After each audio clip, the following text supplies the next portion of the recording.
The first rule of success is to have a vision.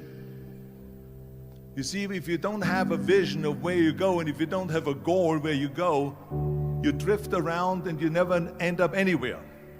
It's like you can have the best ship in the world, you can have the best airplane in the world. If the pilot or the captain doesn't know where to go, it would just drift around. It would not end up anywhere, or most likely in the wrong place. So I was very fortunate that I stumbled onto my vision. I mean, as you know, I was born in 1947 in Austria after the Second World War. And I didn't really like Austria when I grew up. I couldn't wait to get out of there. I couldn't see myself becoming a farmer or a worker in a factory or anything like that, even though my parents wanted me to stay there and have a normal life. My father wanted me to become a police officer like he was. My mother wanted me just to stay there and marry a girl with the name of Heidi, hopefully, and have a bunch of kids and run around like the Van Trapp family in The Sound of Music. But that was their vision, not mine. My vision was totally different. I felt that I was born for something special, for something unique, for something big. You know how great it felt that I knew where I was going? Imagine the majority of people don't know where they're going. When you have a goal, when you have a vision, everything becomes easy. Because remember that in America, for instance, when you study, you will see the percentage of people that like their jobs. 74% hate their job in America. Now, there is not much different when you come to Europe. The majority of people don't like what they're doing because they're really not doing it because they didn't have a goal and they followed this goal. They just aimlessly drift around, and then all of a sudden there's a job opening, so they get that job because you have to work. But then when you work, it's a chore. It's work. It's not fun. So if you think about, only a quarter of the people really enjoy what they're doing in life. That is unbelievable if you think about it. So I felt so blessed that I knew what I was doing. It's like a medical student that studies and knows he wants to become a doctor. You know where to go. So I knew where to go. So people always ask me, when they saw me in the gym in the pumping iron days, they say, why is it that you're working out so hard? 5 hours a day, 6 hours a day, and you have always a smile on your face. The others are working out just as hard as you do, and they look sour in the face. Why is that? And I told people all the time, I said, because to me, I'm shooting for a goal. In front of me is the Mr. Universe title. So every rep that I do gets me closer to accomplishing that goal, to make this goal, this vision turn into reality. Every single set that I do, every repetition, every weight that I lift will get me a step closer to turn this goal into reality. So I couldn't wait to do another 500-pound squat. I couldn't wait to do another 500-pound bench press. I couldn't wait to do another 2,000 reps of sit-ups. I couldn't wait for the next exercise, for the next half hour of posing and all the kind of things that you have to do to be a champion. And with the age of 20, I went to London and I won the Mr. Universe contest as the youngest Mr. Universe ever. And it was because I had a goal. So let me tell you something, visualizing a goal and going after it makes it fun. You got to have a purpose no matter what you do in life. You got to have a purpose. So that's rule number one, have a vision. Rule number two is, don't listen to the naysayers. Don't listen to the naysayers.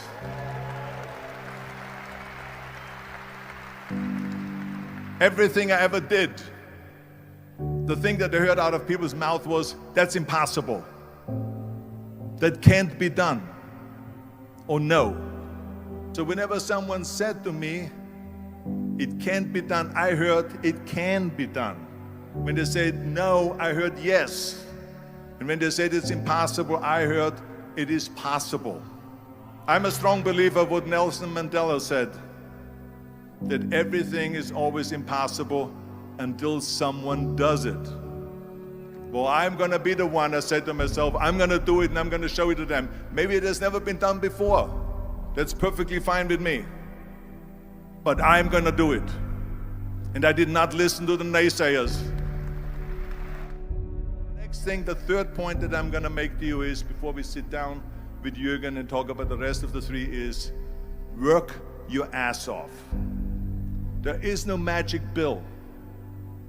There is no magic out there. You cannot get around. You have to work and work and work. And it drives me crazy when people say that they don't have enough time to go to the gym for 45 minutes a day and work out. Or to do something for 45 minutes to an hour a day to improve. If it is physically improve or if it is mentally to improve. Imagine you read 1 hour a day about history. How much you will learn after 365 hours in 1 year. Think about if you study about the history of musicians, of composers, how much you would know. Imagine if you would work on a business, on some business that you want to develop every day for an hour. Imagine how further along you will go and get. So it drives me nuts because when people say we don't have the time, we have 24 hours a day. We sleep 6 hours a day, so that gives you still 18 hours. So there's someone shaking their head out here in front. They say probably, I don't sleep 6 hours, I sleep 8 hours, right? Or just sleep faster.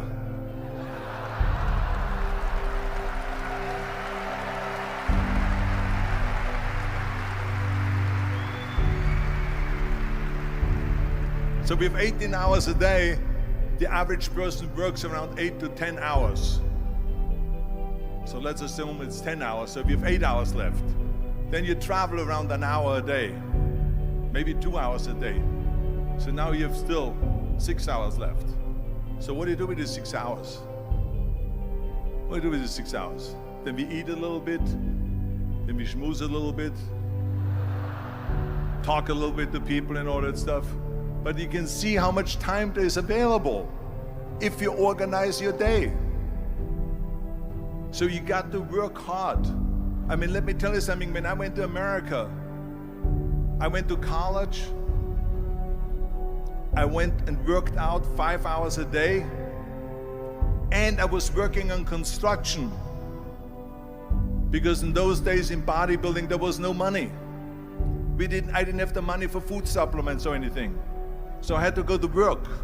So I worked on construction. I went to college. I worked out in the gym, and at night from 8 o'clock at night to 12 midnight, I went to acting class 4 times a week. So I did all of that. There was not one single minute that I wasted. I became very friendly with Muhammad Ali in the 70s. And Muhammad Ali worked his butt off. And I saw it firsthand. And I remember that there was a sports writer that was there in the gym when he was working out and he was doing sit-ups. And they asked him, how many sit-ups do you do? And he said, I don't start counting until it hurts. Now think about that. He doesn't start counting his sit-ups until he feels pain. That's when he starts counting. That is working hard. And so you can't get around the hard work. It doesn't matter who it is. As a matter of fact, I believe what Ted Turner said, work like hell and advertise.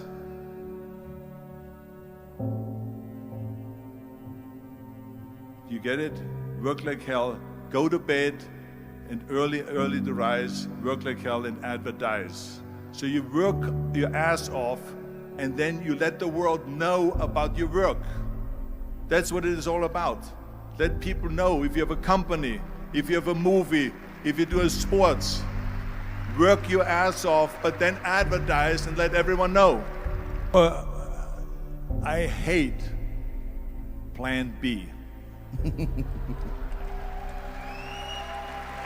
And I tell you why. Because we have so many doubters, as I've said earlier, the no-sayers. We have so many of those people that say no, and you can't do it, it's impossible. That is okay, because we just turn off, as I said earlier, and we listen and we hear the no being a yes. You can't do it, you can do it, and all of that. So that is possible to do that amongst all the negative people around you. But when you start doubting yourself, that's very dangerous. Because now what you're basically saying is that if my plan doesn't work, I have a fallback plan, I have a plan B. And that means that you start thinking about plan B, and every thought that you put into plan B, you're taking away now that thought and that energy from plan A.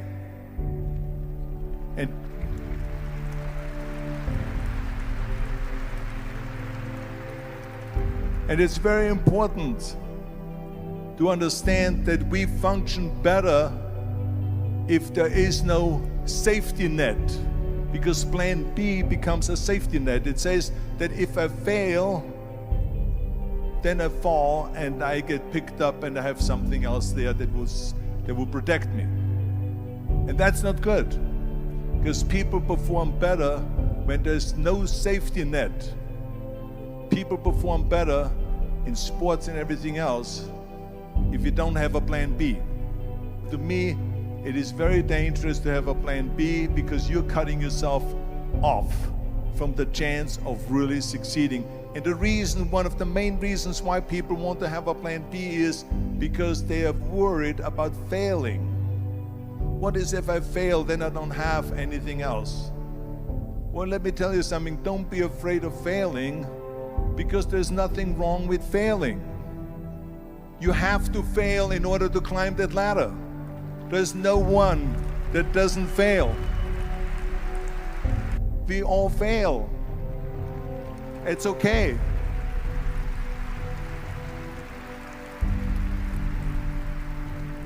What is not okay is that when you fail, you stay down. Whoever stays down is a loser. And winners will fail and get up, fail and get up, fail and get up. You always get up. That is a winner. That is a winner. Hey, we all lose. We all have losses. This is okay. And this is why I say don't be worried about losing, because when you're afraid of losing, then you get frozen. You get stiff. You're not relaxed. You got to be, in order to perform well in anything, if it's in boxing or if it is on your job or with your thinking, is only happening when you relax. So relax. It's okay to fail. Let's just go all out and give it everything that you got. That's what it is all about. So don't be afraid to fail. This is one of my 6 rules to success. You can only feel complete as a person if you think about what can you do for your fellow member around you that maybe needs help. I felt like that. Everyone has a different motivation why you get into that. I was an immigrant going to America, and I saw how America was the most generous country in the world. I mean, they opened up their arms to me, they helped me, they invited me for Thanksgiving dinner. The people, they brought me, the bodybuilders in the gym brought me plates to my apartment because I had no plates, I had no silverware, I had no bedware, I had no pillows, I had no blanket, I had no TV, I had no radio, I had nothing. They brought it to my apartment. They helped me. And I saw that firsthand, this generosity in America. And I said to myself, as an immigrant that is being embraced with open arms, that I need to go and make sure that I give something back.